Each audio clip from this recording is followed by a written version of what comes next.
Book of Heaven, Volume 31, November 13, 1932. Industries and Traffics of Jesus in the Sacrament. What forms his paradise and what forms his purgatory.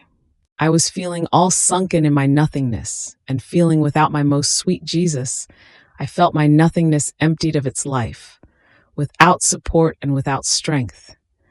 And since I had received Holy Communion, I felt that I had nothing to offer to Jesus, and I felt oppressed and embittered. And he, compassionating me, told me, "My daughter, courage. Your nothingness with your Jesus is everything, and you can give me everything. In fact, you must know that when you receive me in the sacrament, I do not descend alone, but I descend with all my works. And just as I make you the owner of my sacramental life, so do I make you the owner of all my works.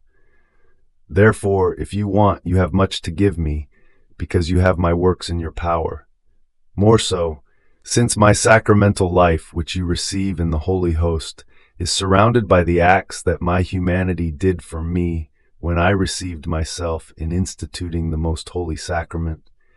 It is surrounded by the acts that my celestial Mama did for me when she received me in the sacrament.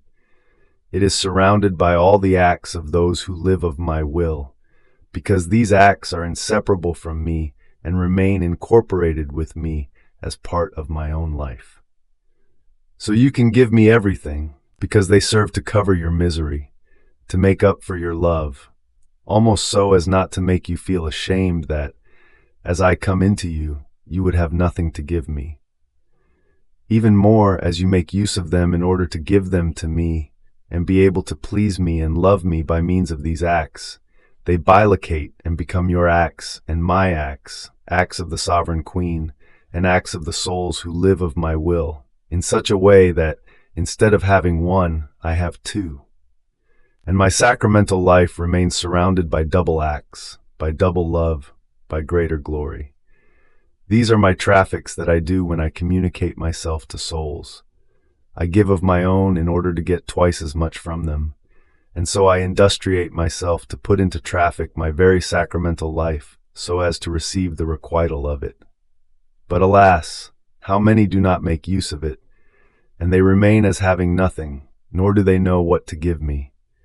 And I remain without a new cortege, starved of their acts, and with the sorrow of not even being able to industriate myself in my loving traffics. You will not do this to me, because if I come, it is not just to come, but also because I want to give myself and receive as much as the creature can give. This forms my satisfaction, my contentment, and my paradise in the Most Holy Sacrament.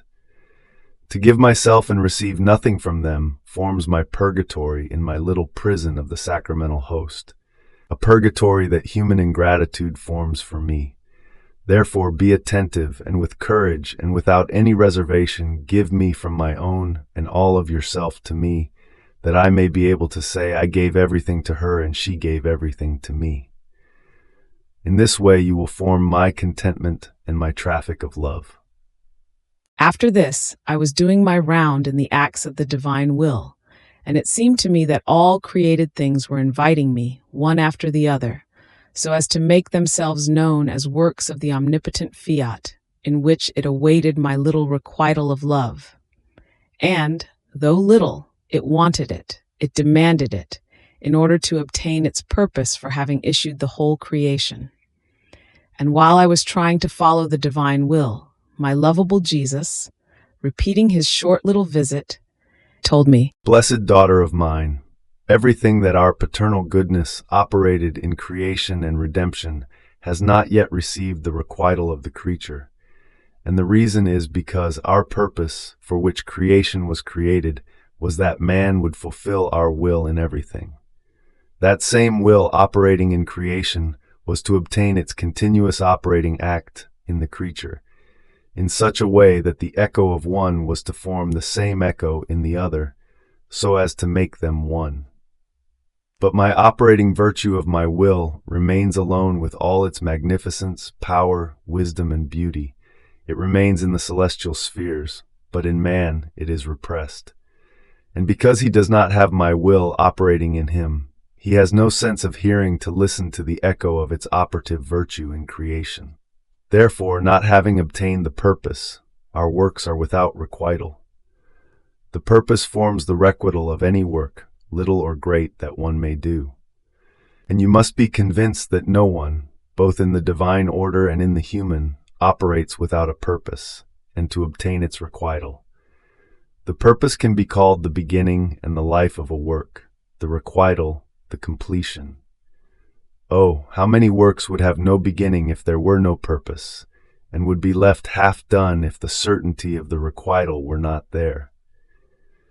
The requital makes one bear unheard of sacrifices, and gives excessive heroism to God and to creatures.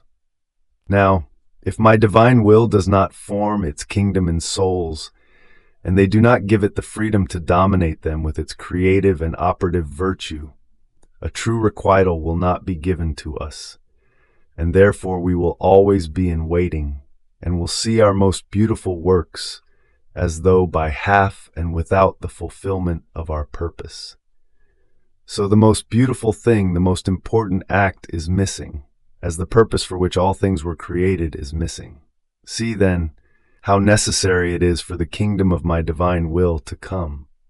More so since, not having received the true requital, our creative work has remained as though suspended, and has not been able to proceed forward in the work of creation. In fact, it is established that from the external creation that they possess was to proceed the internal creation in the depth of souls, and this could be done if my will had the first place, the freedom to operate in the human will. But, not having it, it cannot go forward in its creative work.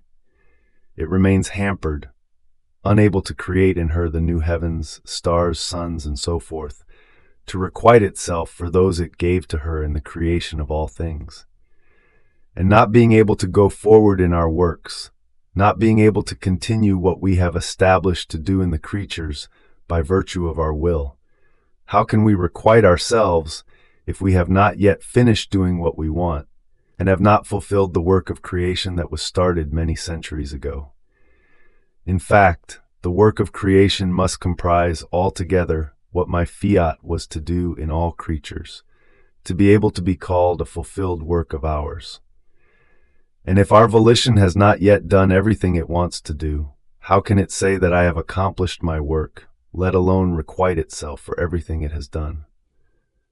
So, when we obtain the purpose that the creature do our will in everything and live in it, and when she has, as her purpose, that of living of our will, and of letting it reign so as to give the field to the magnificence of its works, then, once the purpose of one is the purpose of the other, only then will we be able to receive the true requital of everything we have done for love of creatures. Therefore, be attentive and always forward in my will. Fiat.